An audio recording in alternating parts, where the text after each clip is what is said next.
Montana Territory, 1882, the wind cut sharp through the dry pines outside Red Elk Pass.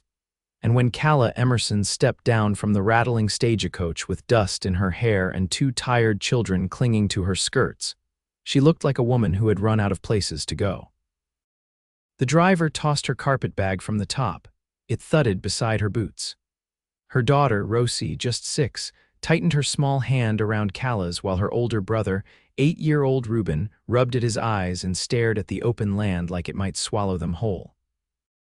"Stay close," Calla said softly, pulling them to her side. The station was little more than a shed beside a dirt road. No one waited, no one expected her. She had nowhere to be. The driver tipped his hat. "Town's 5 miles west. If you're lucky, someone might give you a ride." Then the coach wheeled around and vanished into the dust. Calla could not move. Her legs shook. She had buried her husband 3 weeks ago in Kansas. He had not been much of a man, more drink than sense, but he had been their only roof. When he died, the landlord gave her 2 days to get out. Now she was standing in the middle of nowhere with 2 hungry children and a bag of threadbare clothes. A dog barked in the distance. Hooves followed. She turned toward the sound, and that was the first time she saw him. He rode in from the north, tall in the saddle, his coat dusty and his hat pulled low. His horse was a big chestnut gelding, steady under his weight. He slowed when he saw her, then stopped completely, eyes narrowing beneath the brim. "You lost, ma'am?" he asked, voice low and steady. Calla stepped in front of her children. "We were on the stage, headed west." "There is no west from here for 5 miles. You have somewhere to go." She looked down at Rosie's tangled hair, Reuben's torn sleeves. Her voice caught. "No, not anymore." The man studied her in silence. Then he swung off his horse and tied the reins loosely to a post. "I'm Declan Merrick," he said. "My ranch is 2 miles north. It is not much, but it is warm. You and the little ones can come with me, just until you figure out something else." Calla hesitated. "Why would you help us?" He glanced at the children. "Because someone should." Then he looked straight at her. "Stay as long as you need." She nodded once, stiff from fear and stubborn pride, and helped Rosie onto his horse. Declan lifted Reuben up behind her, then offered his hand to Calla. She hesitated, then took it. His grip was warm and steady. He pulled her up behind him, and they rode north, quiet but not uncomfortable. The ranch came into view just before sundown. It was a small spread, 2 grazing pastures, a weathered barn, and a square cabin with smoke curling from the chimney. A dog barked once and ran out to meet them. Declan swung down, then helped her and the children off the horse. "You hungry?" he asked. Reuben nodded fast. Rosie clung to Calla's skirts. Declan opened the door. Inside, the cabin was plain but clean. Wooden table, 2 chairs, a stone hearth, and a cot near the window. He moved quickly, setting a pot on the stove, slicing bread. There was a calmness in his movements, like he was used to silence and glad for company. Calla helped her children to the table. They ate slow, eyes watching Declan like he might vanish. After, Calla washed the dishes while Declan spread fresh blankets on the cot for the children. "You can take the bed," he said. "I will bunk in the barn." "I do not want to put you out," she said. He shook his head. "You are not." That night, Calla lay awake beside her children while the wind howled outside. The cabin creaked and settled. She could hear Declan moving in the barn once, then nothing. In the morning, he was already up feeding the horses. Weeks passed. Calla mended shirts and helped in the kitchen. Reuben followed Declan around the ranch, asking questions and learning how to hold a hammer. Rosie gathered eggs and laughed more than she had in months. Declan never asked her to leave. One afternoon, Calla brought wood to the porch and found Declan sitting on the steps, tying a rope. "You do not say much," she said. "I say enough," he replied, a small smile on his lips. She sat beside him. The sun dipped low behind the hills. For a moment the world was soft and still. "I do not know how to repay you," she said. "You do not need to. But I want to." He looked at her then, really looked. "You already are," she swallowed. "How you are here." She could not speak after that. Her heart ached with something quiet and deep. She had not meant to stay this long. But her children slept peacefully now. Reuben had stopped waking from nightmares. Rosie sang in the mornings again. Declan taught Reuben how to fix the fence, how to pour feed, how to ride. He built Rosie a little swing between 2 trees and carried her around when she scraped her knees. Calla stood in the doorway one evening and watched Declan lift Rosie onto his shoulders while Reuben ran ahead with a stick pretending it was a sword. The sun lit them in orange and gold, her chest tightened. She had not planned to stay, but she stayed because he loved her best. She saw it in the way he looked at her when he thought she could not see, in the way he made sure the children had enough food before he ever touched his plate, in the way he fixed her boots without being asked and then said nothing about it. He never said the words, he did not have to. One night after the children had gone to sleep, she found him sitting on the porch again. She sat beside him, close enough that her shoulder brushed his. "I should have left by now," she said. He looked at her. "Do you want to?" She shook her head. He nodded once. "Then do not." The moon rose slow. The night was quiet. She leaned her head against his shoulder. "You could have turned us away," she whispered. "I never would have." She turned her face up to him. "Why?" He met her eyes, voice low and steady. "Because I loved you the moment you stepped off that coach and tried to shield your children from the wind." Her breath caught. "I did not know it then," he said, "but I do now." She touched his hand. He turned his palm up and held hers. "Then I will stay," she said, "as long as you want me." His answer was a kiss, soft and sure, his hand resting against her cheek like she was something precious. And for the first time in years, she felt safe. She stayed, because he loved her best. The days lengthened into a gentler spring, the kind that softened the hard edges of winter and coaxed green from the earth like a slow apology. Snowmelt trickled down from the higher ridge behind the barn, filling the creek that curved through the pasture. Calla had taken to rising early, gathering water before the sun crested the trees, her hands red from cold but steady. Declan had gone into town that morning, needing to replace a wagon wheel and pick up salt pork. He'd asked if she wanted anything. She hadn't answered at first, then said, "Thread." "Blue if they have it." He'd nodded once, then left, leaving Reuben with her and Rosie asleep, curled into the quilt Calla had mended the week before. She was kneading dough when Reuben came in from the yard, his cheeks streaked with dirt and his shirt damp. "There's a man out front," he said, brushing his bangs from his eyes. "He's got a long rifle and a pack mule." Calla wiped her hands on her apron. "Did he speak to you?" Reuben nodded, then hesitated. "He asked if we were settlers." "I told him we lived here now." She stepped out onto the porch and saw the man standing near the fence line, not leaning on it, but close. He was lean and wind-worn, with a hat too wide and boots gone soft with age. His mule stood quietly beside him. Calla walked down the steps, her voice even. "Can I help you?" He looked past her toward the cabin. "Didn't expect to find a woman here. You found one." He gave a small nod. "Name's Illy Rourke. I used to know Declan. We rode together in the Dakota Territory. Been near 5 years. She studied him. He's in town. Won't be back till evening." He scratched at his jaw. "I'll wait, if that's no trouble." She didn't answer, just turned and went back inside. Reuben stood near the door watching. "You can bring him tea," she said, "but stay close." Reuben nodded, took the tin cup and stepped outside. By the time Declan returned, sun low behind him, Illy was whittling on the edge of the porch and Reuben had fallen asleep on the step. Declan dismounted slow, his gaze on the man. "Didn't expect to see you again," Illy shrugged. "Didn't expect to come." Calla stepped outside, her hands tucked into her apron. Declan looked at her, then back to Illy. "You passing through?" Illy stood, tucking the blade into his boot. "I might be, but I heard about some land up north. Might settle." Declan nodded once. "You're welcome to a meal." They ate in quiet, Rosie curled against Calla's hip, Reuben blinking sleepily as Illy told a story about a cavalry wagon that had overturned in a river and soaked all the gunpowder. Later, Calla stood at the basin, washing the plates by lantern light. Declan leaned against the counter, arms crossed. "You knew him well?" she asked. "We rode dispatch for the army. He saved my life once. I saved his twice." She glanced at him. "You didn't tell me," he shrugged. "There are things I don't say unless they come up." She dried her hands, folding the cloth over the rail. "Do you think he'll stay?" "I don't know. He's not the type to settle unless something pins him down." When the fire burned low and the children had gone to sleep, Declan stepped outside, the door closing soft behind him. Calla followed a moment later, wrapping her shawl tight. He looked up at the stars. You ever think about leaving? She stepped beside him. No, he turned to her. Not even a little. I thought I might early on, but not now. He looked at her for a long moment. I'd like to build a second room. For the children, her breath caught, not from surprise, but from the quiet certainty in his voice. She nodded. I think that's a good idea. He reached for her hand. If I did that, would you stay for good? She laced her fingers through his. I already have. He exhaled soft through his nose and pulled her gently against him, her cheek resting over his heartbeat.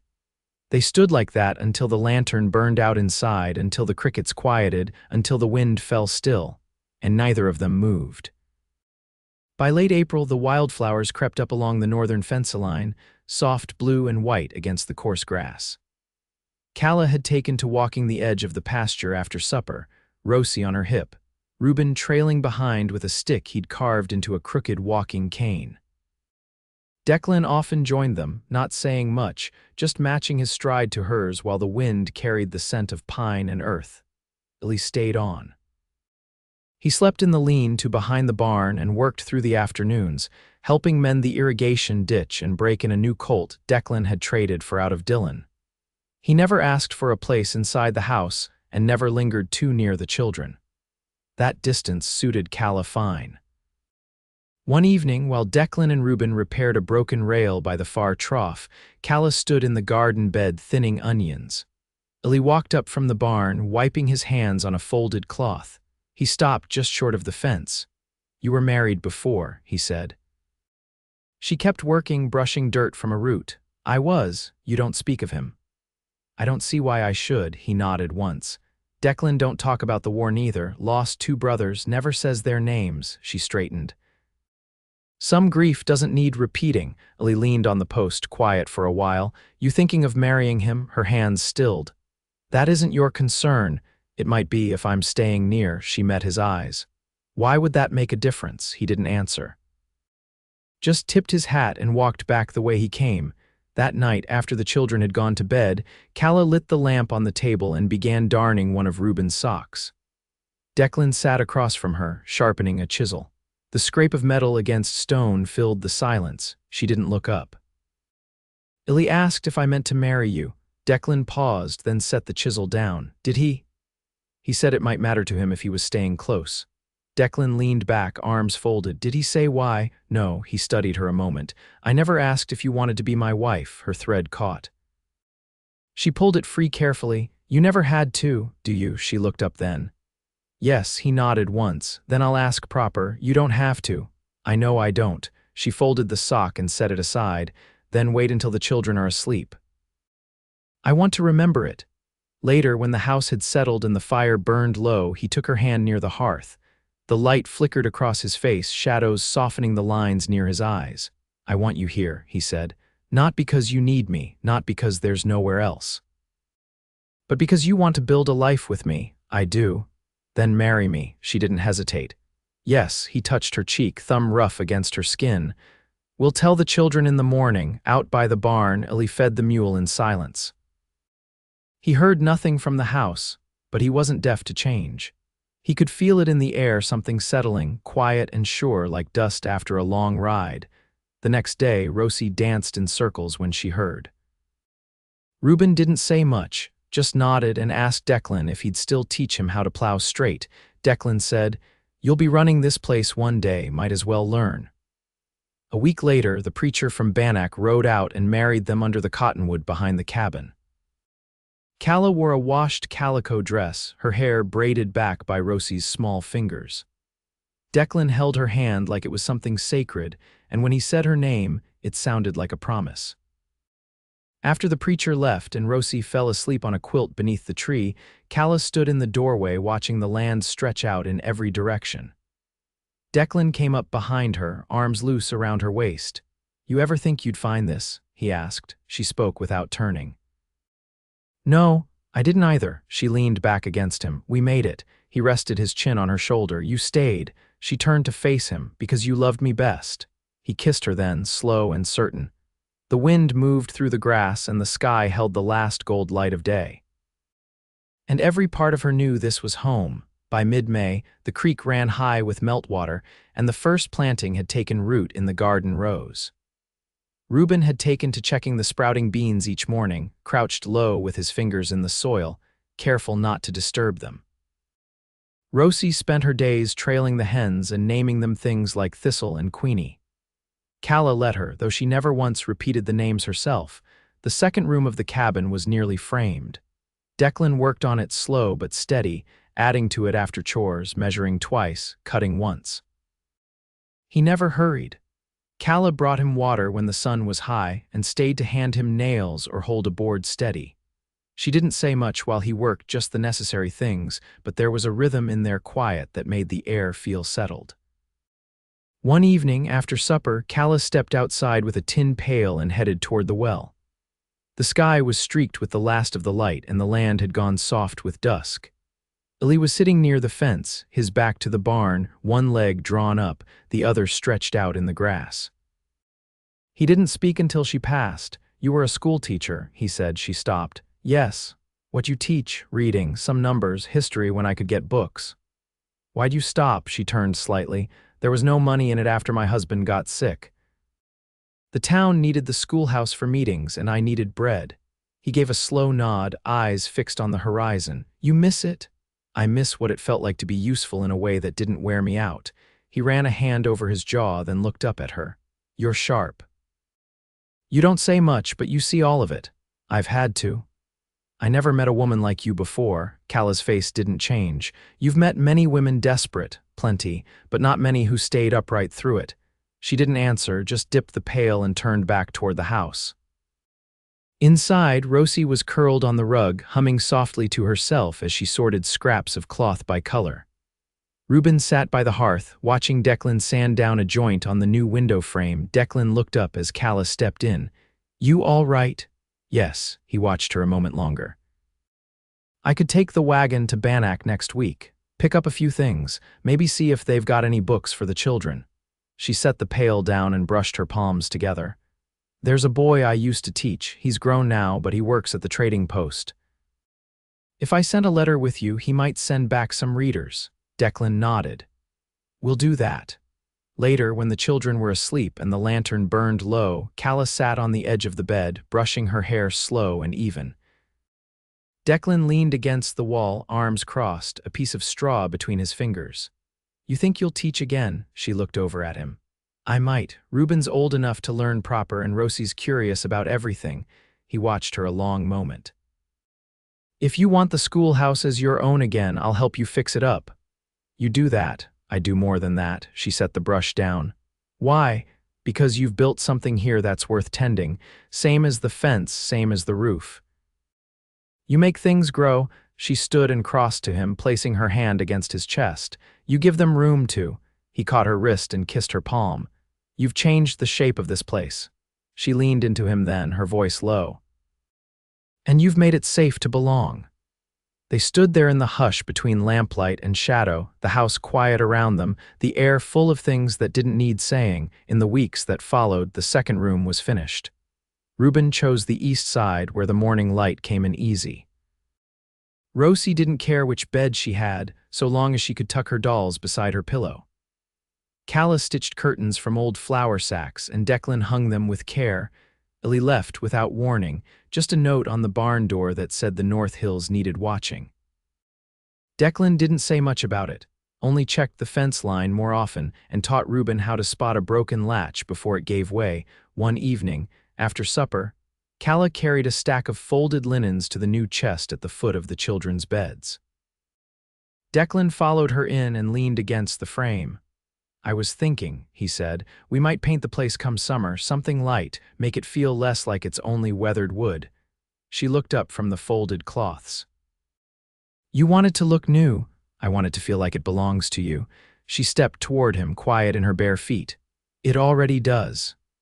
That night, with the lamp turned low and the wind still outside, Calla traced the curve of Declan's shoulder beneath the quilt. He caught her hand and pressed a kiss to her knuckles.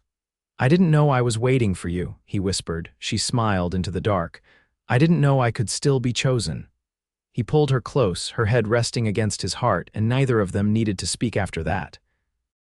There was no more wondering, only the steady rise of breath, the warmth of shared quiet, and the deep, unshakable knowing that what they'd built would hold.